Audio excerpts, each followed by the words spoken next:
رجعت اهو تاني دقيت الثوم. طبعا الجمبري لازم يتحط له ثوم، طبعا كل حاجه البحر طبعا عارفين حاجه زي كده، مش محتاجين ان انا اقولها.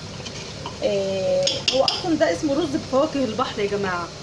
بس ايه اللي عند اخده سيبيا ممكن تاخد الرجلين الرفيعه وتقطعها وترميها مع الجمبري. ولو في ميديا بحر بنحط الموجود، كل ما الحاجات دي اتنوعت فيه كان اكتر. اهل اسكندريه اكيد عارفين، واهل بورسعيد ده بيتاكل عند كستن وابو قدوره في اسكندريه. طبعا طبق مميز هناك وسعره حلو. سعره غالي. اه ف كده خلاص اهو. ريحه حلوه قوي هتعجبكم. انا بحب ريحه الثوم، بحب الثوم في الاكل جدا. ان شاء الله الفيديوهات الجايه هتاكدوا من ده، وهتلاقوا بكتر من الثوم في الاكل، ما تتضايقوش يعني. طبعا كل واحد وهواه ورغبته. حتى اللي ما بتحبش الثوم خالص تحط حاجه بسيطه عشان زفاره الجمبري. وهو اصلا الجمبري بتاع لما الاسماك تكون بتاعت بحر اصلا وطازه ما بيبقالهاش ريحه زفاره، مش زفره، ما بتبقاش زفره. كده خلاص اهو.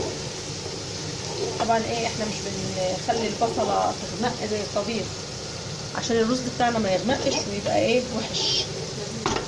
يبقى بس بنتبلها كده، بنتبل الحاجه. بسم الله الرحمن الرحيم.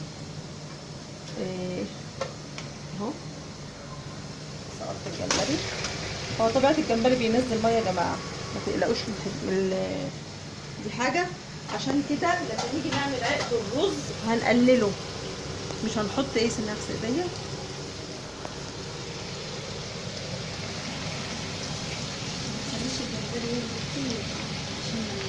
لما بنيجي نحط عقد الرز بنقلل الميه شويه، مش العقد اللي احنا عارفينه، عشان اللي بيحب الرز مفلفل.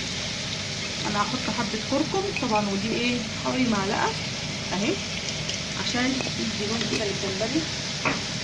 تمام على بسيط. وهحط حبه فلفل اسمر. تمام. وهحط ايه حبه ملح. ادي الفلفل الاسمر اهو. طبعا البهارات والملح كل واحد واسرته، بس طبعا دي اساسيات، كميتها مختلفه من عيله لعيله. احنا بنحب الحاجه حراقه شويه ونحب الحاجه ايه مفلفله.